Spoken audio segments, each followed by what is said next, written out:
네, 안녕하십니까. 저는 부산국제금융진흥원 금융정책실장 박영호입니다. 저는 1986년도에 대학 졸업 후 한국예탁결제원에 입사해서 약 30년간 근무하다가 2017년부터 부산시와 함께 부산을 국제금융도시로 육성하기 위한 여러 가지 일을 진행하고 있습니다. 그래서 제가 입사할 당시에 런던 금융시장의 화두가 됐던 게 조금 전에 유일호 부총리께서도 말씀해 주셨지만 결국 금융개혁인데요. 런던이 과거의 영화를 회복하기 위해서 모든 분야에서 이제 금융개혁을 했는데 그때 그 명칭을 빅뱅이라고 했습니다. 그래서 이제 런던에 가면 큰 시계탑 빅벤하고 아마 그 팬 효과를 노려서 그랬는지 모르겠지만 그래서 대대적인 금융개혁 작업을 했는데 그 중에 하나가 이제 외국계 금융기관이 런던에 진출해서 금융 업무를 영위하는 데 있어서 장애가 되는 많은 요인을 제거를 했습니다. 그래서 그 때문인지 아닌지는 정확히는 모르겠습니다만은 이후 런던이 국제 금융 중심지로서의 위상을 다시 확립해서 지금은 명실상부한 뉴욕하고 서로 세계 1, 2위의 국제 금융 도시를 다투는 도시가 되고 있고요. 런던에는 지금 약 5천여 개 금융기관들이 금융산업을 영위하고 있는데 런던 국적의 금융기관보다도 해외 금융기관이 런던에서 영업하는 기관 수가 더 많습니다. 또한 아웃바운드를 볼 때도 미국이나 영국의 금융기관들이 전 세계 각국에 퍼져서 금융업을 영위하는 수가 아마도 숫자로는 미국 쪽이 여러분들 아시는 것처럼 뭐 시티뱅크라든가 JP 모간 스탠리 등 있지만 영국도 HSBC 등등 해서 바클레이즈 은행이라든가 두 번째로 많습니다. 이렇게 인바운드, 아웃바운드 걸쳐서 명실공히 대량의 금융기관이 모여서 금융거래가 이루어지는 그런 금융중심지가 됐고요. 저희 부산도 또 서울도 마찬가지입니다. 2008년도에 금융중심지로 정부로부터 지정이 돼서 런던이나 싱가포르, 홍콩과 같은 세계적인 금융센터로 우리나라를 육성하겠다. 그래서 동부가 금융 허브가 되는데 기여하겠다.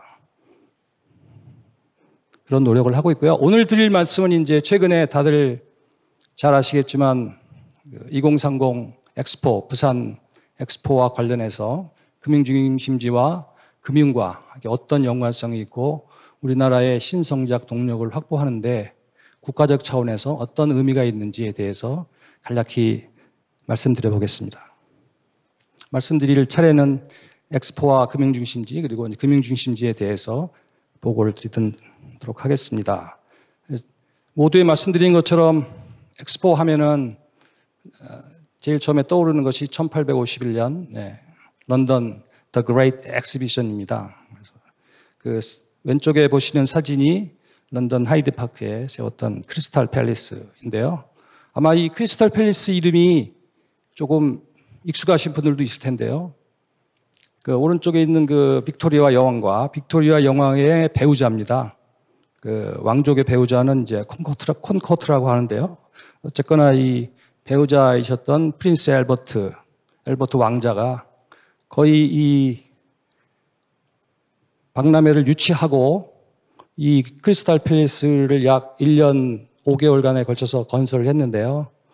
엄청난 노력을 기울였습니다. 그 얘기를 잠깐 드리도록 이렇게 하겠습니다. 크리스탈 팰리스라는 이름이 낯익은 것은 이 지금 수정궁이 약 쭉 길이가 564m고요. 들어가는 엔트런스 쪽이 140m, 그리고 높이가 40m인데 전부 소재가 철하고 유리입니다. 그러니까 하이드파크에 있는 기존의 자연 시설물, 요즘 분위기로 얘기하면 ESG를 실천한 거죠. 나무를 깎거나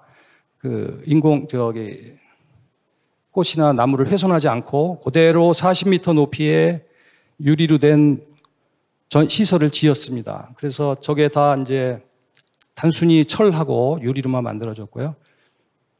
그래서 이러한 일단은 저 많은 축구장 18개 크기라고 합니다. 저 전시장의 규모가. 저런 이제 철도 생산해야 되고 유리도 만들어야 되고 또 그거를 조립해서 설계해야 되고 하여튼 이러한 재반의 과정을 프린스 엘버트 왕자를 중심으로 해서 벌였고, 보시는 것처럼 지금 마차가 다니고 있죠. 저 당시에는 아직 자동차가 일상화되지 못했고, 막 이 전시회에서 전시한 대표적인 품목이 증기기관차입니다.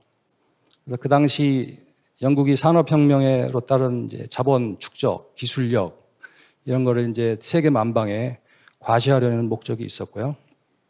그래서 아시는 것처럼 지금 마차가 다니고 있는데, 이 수정궁을 건설하기 전부터 약 140여일간 전시가 이루어졌는데, 저 빅토리아 여왕이 마차를 타고 단 하루도 빠지지 않고 매일 아침 저 수정궁을 마차를 타고 갔다고 합니다. 그리고 저 프린스 엘버트는 이 런던 엑스포를 성공적으로 개최하고 나서 이 엑스포 개최에 따른 자금 조달, 운영에 하도 스트레스를 받아가지고 병을 얻어서 오래 살지 못하고 돌아가셨습니다. 하여튼 크리스탈 팰리스가 이렇게 이제 국가적인 차원에서 노력과 정성을 들여서 했는데, 그 당시에 이제 이 수정궁을 짓던 노동자들이 결성해서 만든 축구 클럽이 크리스탈 팰리스 풋볼 클럽입니다. 크리스탈 팰리스 FC. 그래서 아마 이제 요즘 우리 손흥민 선수 때문에 프리미어 리그들 많이 보실 텐데, 크리스탈 팰리스라는 축구 프리미어 리그 이름을 많이 아마 들어보셨을 걸로 이렇게 생각이 됩니다. 이제 국제적인 엑스포에 대해서는 잠시 후에 다시 한 번 더 말씀드리도록 하고요. 두 번째, 이제 저희 나라에서 만약에 2030 엑스포를 부산에서 개최하게 되면 어떤 의미가 있는지 간략히 말씀드리겠습니다. 부산에서 이번에 2030 엑스포가 개최되면 이제 우리나라에선 최초로 개최되는 등록 엑스포가 됩니다. 등록 엑스포는 이제 국제 박람회 기구가 기간이라든가 이게 난립되는 걸 막기 위해서 어느 정도 이렇게 기준을 1900년대 초에 정했는데요. 그래서 5년마다 열리는 월드컵이나 올림픽이 4, 5년 주기로 열리는 거나 마찬가지로 대규모 박람회입니다. 인정 엑스포라는 거는 등록 엑스포 사이에 이제 특정한 주제로 열리는데, 우리나라에서도 아시는 것처럼 90년대에 대전 엑스포가 개최됐고, 또 여수에서도 한번 엑스포가 개최됐는데, 이게 이제 인정 엑스포고요.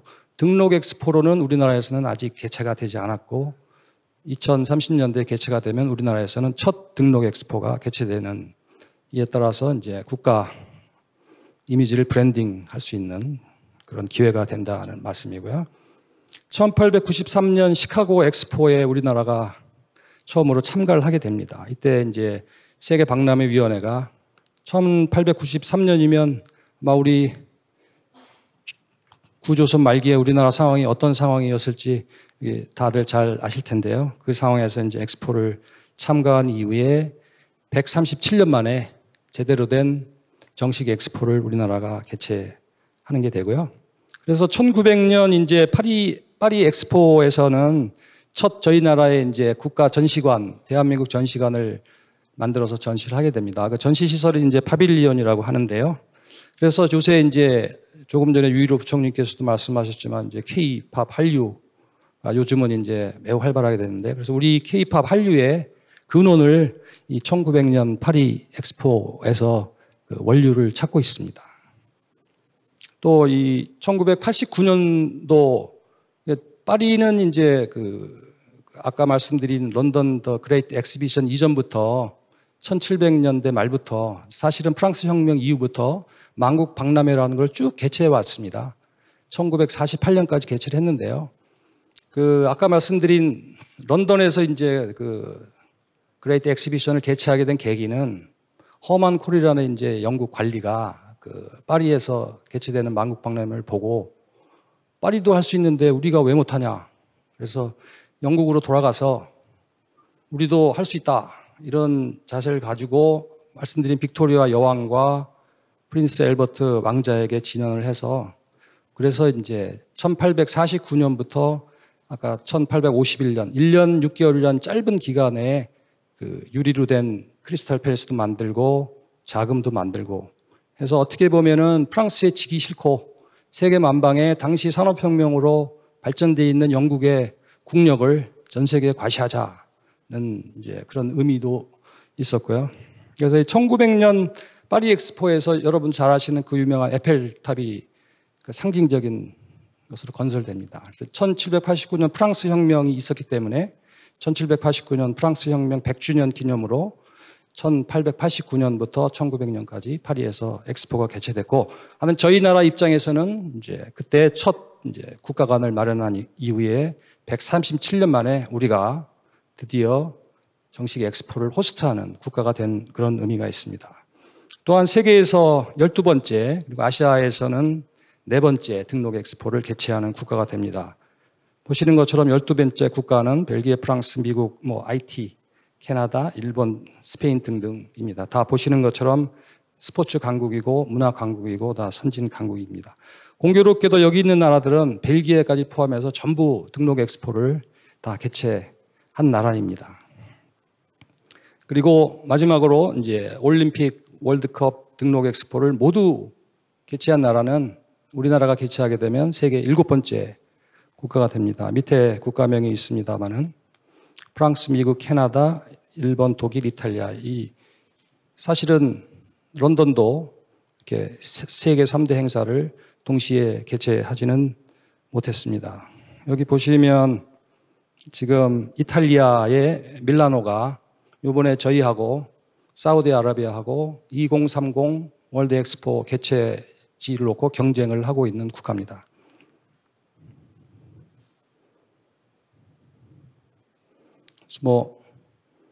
이어서 이제 쭉 앞에서도 말씀해 주셨다시피 저희 스마트 혁신 강국으로서의 우리나라의 위상을 알리는, 사실 엑스포는 결국은 기술을 전시하는 겁니다. 그래서 쭉 보면 런던 엑스포에서 이제 증기기관이 전시가 됐고요. 이어서 미국의 각 그 도시들이 샌프란시스코, 시카고, 샌디에고, 애틀란타, 필라델피아 등등이 경쟁적으로 1900년도에 이제 그 엑스포를 개최해야 되겠는데, 특히 유명한 것이 이제 1883년에 시카고 엑스포입니다. 거기서 잘 아시는 것처럼 우리 에디슨하고 테슬라 두 분께서 그 직전까지 이제 직류가 합리적이냐, 교류가 생산적이냐를 놓고 다투다가 거기서 이제 시카고 엑스포에서 처음으로 이제 에디슨의 각종 발명품이 전시가 되고요. 그 전까지 아까 보셨다시피 마차 타고 밤에는 전시회를 개최할 수가 없었습니다. 네, 시카고 엑스포부터 드디어 이제 전시장을 밝히는 전등이 달리기 시작했는데, 그때 채택된 것이 이제 심사를 거쳐서 그래도 테슬라가 주장하는 교류 정류가 훨씬 합리적이다. 그래서 그 부분에서는 테슬라가 이제 웨스팅하우스하고 같이 만든 수백만 개의 전구가 시카고 엑스포장을 밝게 비치게 되고, 그 이후로부터 전 세계 각국에 전기가 보급되는 계기가 됩니다. 기타 등등 스마트폰이라든가 최근에 그 혁신적인 발명품이 각국이 경쟁적으로 이 엑스포 전시관에서 경쟁을 하게 됩니다. 그래서 이제 엑스포가 저희 부산에서 개최가 되면 저희 부산 국제영화제라든가 두 번째 보시는 이제 불꽃축제, 그리고 등등 웹툰 게임이라든가 요새 이제 최근에 화두로 되고 있는 웹3 방식 등등 해서 이제 저희 부산의 콘텐츠와 활류를 국제적으로 확산시키는 이제 계기가 될 것으로 보고요. 저희 이제 동부가 해양 수도 이점을 이용해서 저희 이제 해상 문화 교류 거점 도시의 역할을 강화하고자 합니다.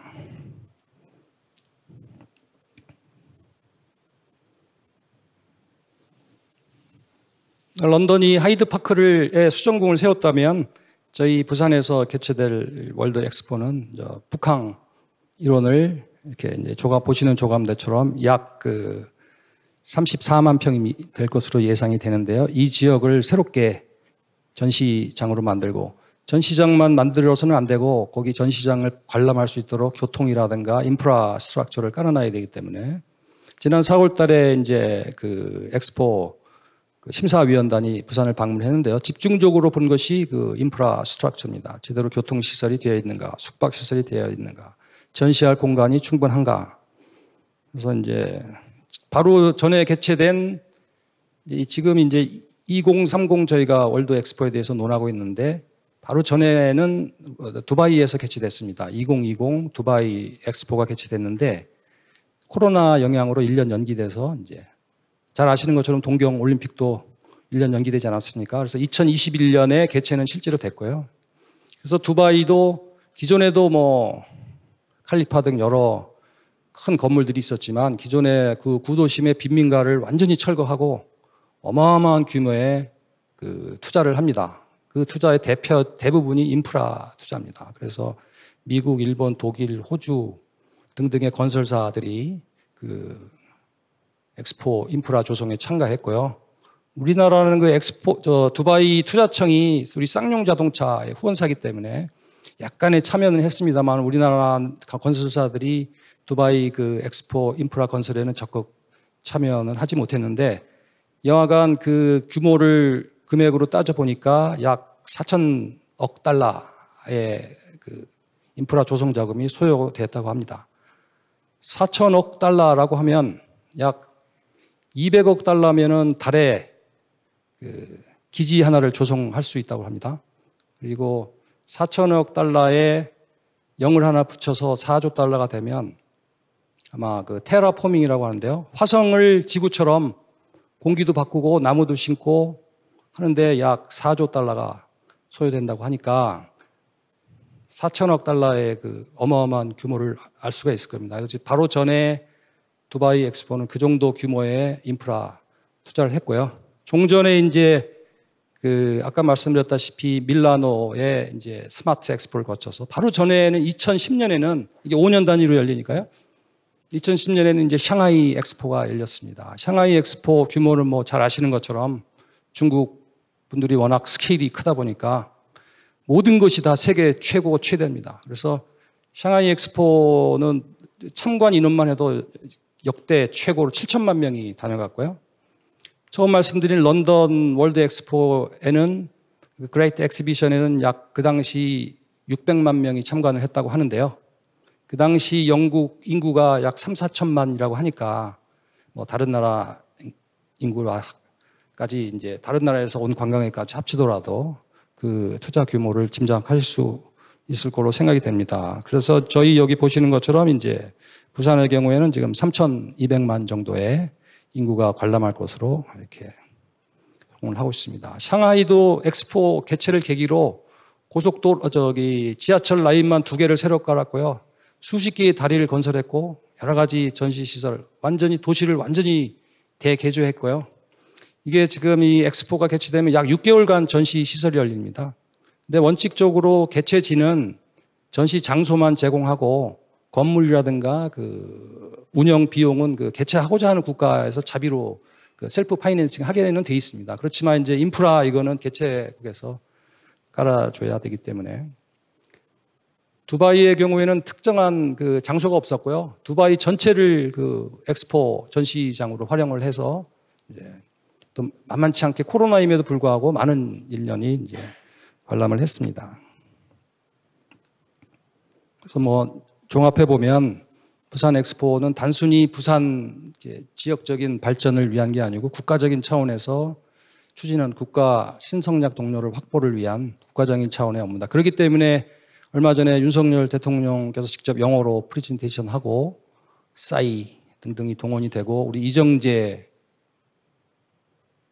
분과 우리 BTS가 등 여러 분들이 유명 연예인들까지 지금 이제 홍보대사 역할을 하고 있고 이 애플리케이션부터까지 국가적인 차원에서 결정을 합니다. 그래서 결정은 그 만국 박람회 기구 회원국들의 투표에 의해서 결정이 되는데요.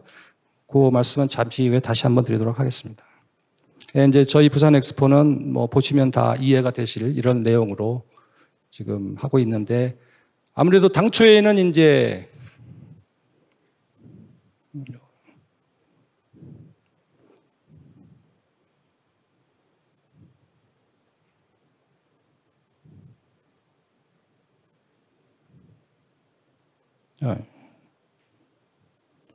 글로벌 거시 경제 환경의 변화 여기서 잠깐 말씀드릴 것이 당초에는 우크라이나하고 러시아 모스크바도 경쟁 국가였습니다. 아시는 것처럼 이제 러시아 전쟁으로 인해서 최근에 두 도시 우크라이나하고 모스크바는 이제 이미 포기를 했고요. 지금 남아 있는 것은 이제 이탈리아하고 이제 사우디아라비아에 이제 그쪽은 리야드라는 이제 신도시를 이제 건설을 해서 뭐 아시는 것처럼 엄청난 오일마니를 지금 투자해서 이제 물량 공사를 하고 있고 또 이제 이탈리아의 경우는 지금 뭐 다른 뭐 월드컵 개최도 앞두고 있기 때문에 아마도 이제 이 엑스포 개최에는 조금 소극적이지 않겠느냐 이렇게 보는 사람도 있고요. 어쨌거나 이렇게 되면 사우디와 저희 한국과의 양파전이 지금 될 걸로 예상이 됩니다. 그러다 보니까 그 미국을 중심으로 한 이제 국가들은 저희 나라 이제 손을 좀 들어주는 국가가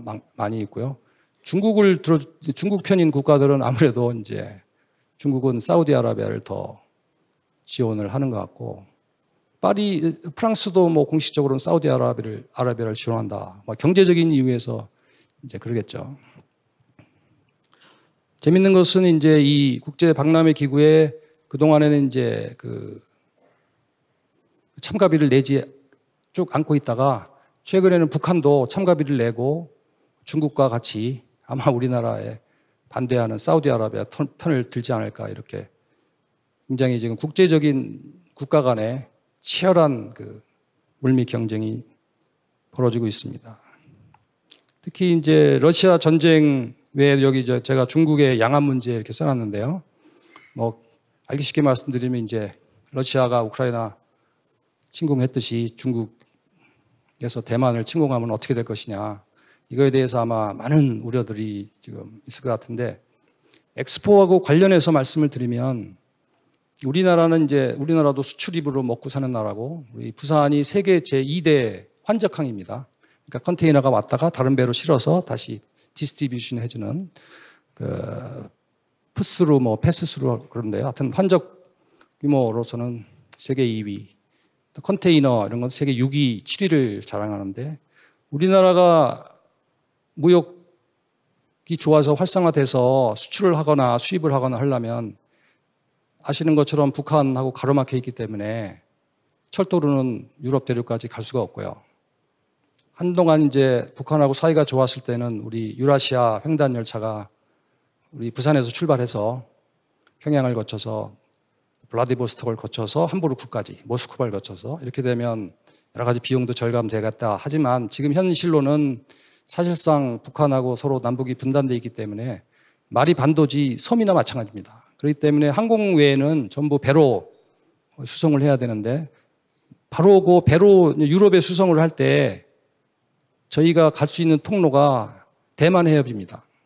그래서 만약에 뭐 다른 정치적인 문제를 배제하더라도 중국이 대만을 침공해서 서로 전쟁을 하게 되면 대만 해협을 통해서 저희 배가 갈 수 있겠습니까?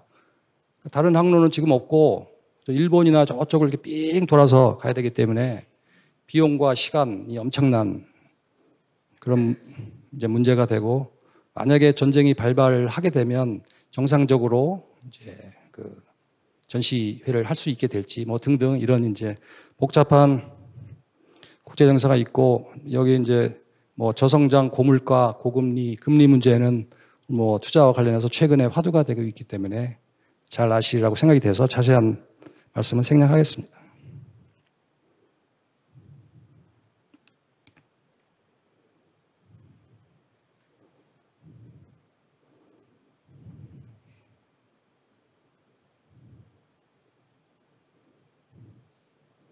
네, 뭐 금융중심지라고 하면 다수의 이제 이렇게 말을 어렵게 써놨는데요. 한마디로 자금을 조달하는 시장입니다. 그래서 많은 사람들이 모여서 서로 돈을 빌려주고 돈을 빌리고 그러다 보니까 중간에서 빌려주는 중개기관 또 그걸 거래 장소를 제공하는 거래소 기타 금융기관들이 이제 다수 모여서 이 금융산업을 사실 영향하고 이렇게 되고 있고요.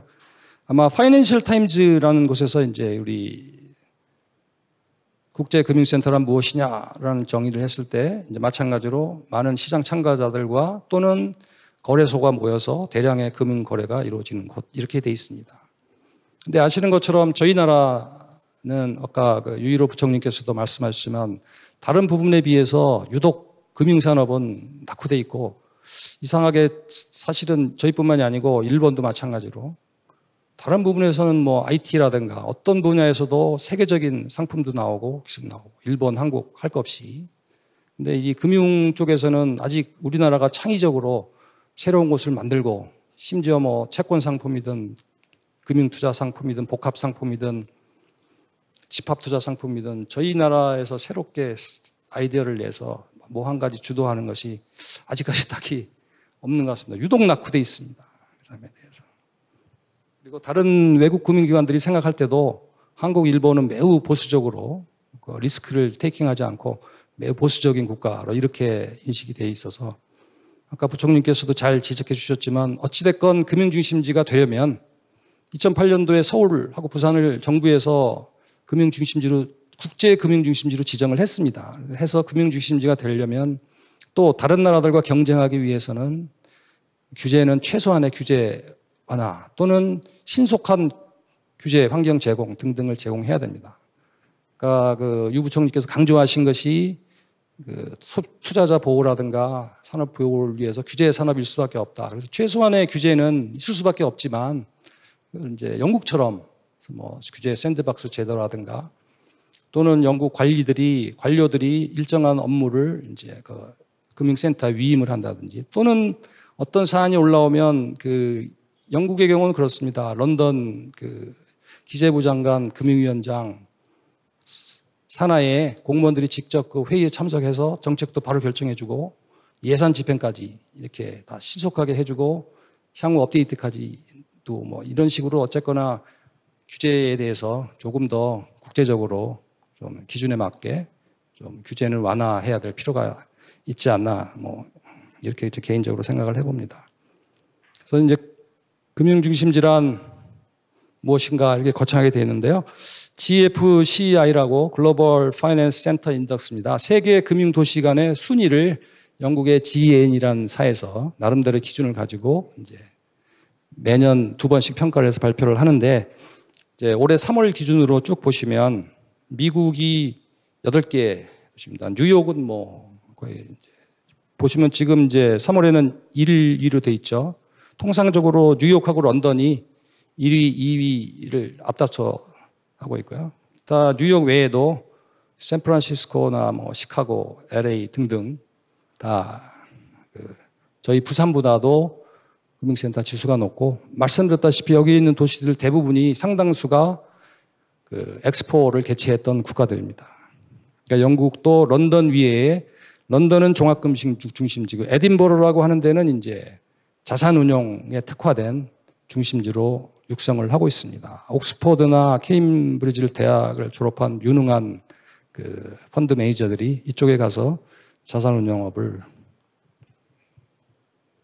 영위를 하고 있고요. 이 에딘버러의 모델을 본따서 중국 아시다시피 중국은 뭐 땅덩어리가 넓지 않습니까? 그래서 각 성별로 특구를 지정하는데 이제 베이징은 서비스 특구 그리고 칭다오 한글 우리식으로 읽으면 청도 칭다오가 자산운용 특구로 돼 있고 에딘버러의 사례를 본따서 아마 자산운용업에 칭다오에 가보시면 알겠지만 외국 자산운용업자도 많이 유치돼 있고 오히려 저희 부산보다도 발전이 돼 있습니다. 그다음에 독일 프랑크푸르트, 뭐 메넨, 베를린 잘 아실 거고요. 파리 등등. 그다음에 이제 제가 말씀드리고자 싶은 거는 수도 이외에도 이제 각국이 국토를 균형 발전하기 위해서 골고루 그 금융중심지를 발전시키고 있고 육성하고 있다. 그 말씀을 드리기 위해서 제가 부산보다 높은 이 36개 도시를 이제 발췌한 겁니다. 이제 중국을 보시면 이제 중국이 사실은 그 전에는 거의 일본을 제치고 그 샹하이, 현전이 뭐 3, 4위를 왔다 갔다 했었는데 요번에는 이제 미국 도시들에 밀려가지고 미국의 샌프란시스코 등 도시들이 좀 상위권으로 부상을 했고 이제 그 중국 도시들이 상대적으로 좀 낮은 감이 있습니다만은 보시는 것처럼 샹하이 7위, 베이징 13위, 이제 심천, 선전이 12위, 광저우, 칭다오도 36위로 돼서 집중적으로 공산주의 국가임에도 불구하고 금융의 필요성은 절실히 느끼고 있기 때문에 어떻게 해서든지 금융시장을 육성을 하고 중국도 저희 나라처럼 이제 80년대 저희 나라도 곧 끝내겠습니다.